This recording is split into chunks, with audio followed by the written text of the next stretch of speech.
Bismillah. Bismillahirrahmanirrahim. Për atyre zakoneve të bukura të muslimanëve, është edhe një zakon që dietarët e kanë përmendur për banorët e Shamit, respektivisht për banorët e Sirisë.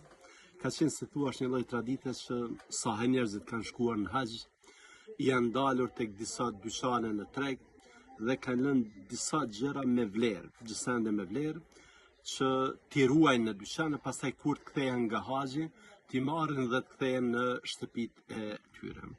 Kështu ka ndodhur dhe çdo herë janë kthyer i kanë marrë.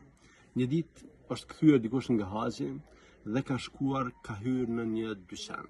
Ka filluar që ta përshkruaj mallin, siç është edhe rregull, në mënyrë që të mos merret malli i huaj, dhe pronari i dyqanit në momentin kur e ka parë që po e përshkruan me kaq besueshmëri, i ka thënë a mund të më presësh, nga se do të vonohem paksa, por do ta sjell mallin.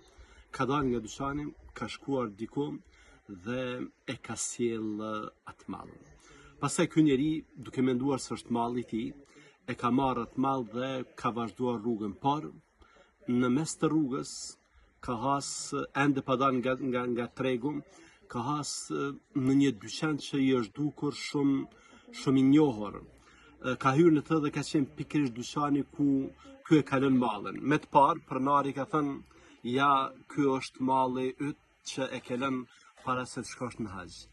Ai thot, por unë isha në dyqan tjetër dhe e morra mallin tim, si mund ndodh kjo? E thrasin pronarin në dyqan tjetër dhe ai kur vjen thot kësaj. Unë isha i bindur se malli që ky njeriu pretendonte se e ka lënë nuk ka qenë tek unë. Por kur e parë se bënte përshkrimin me aq besueshmëri të madhe, thash më vete, nuk dua që për muslimanët të del një llaf, një fjalë, një mohabet se nuk po i ruajnë gjësendet që i kanë marrë në amanet. Prandaj dola nga dyqani, shkova diku tjetër, e morra, e bleva një mall të ngjashëm dhe ja solla vetëm e vetëm që të ruhet reputacioni i muslimanëve. Kështu kanë qenë parët tanë. Pra, edhe nëse janë dëmtuar materialisht, nuk e kanë bërë të madhe. E rëndësishme ka qenë që të ruhen vlerat, që të flitet mirë për muslimanët, që të ruhet reputacioni dhe emri i tyre i mirë.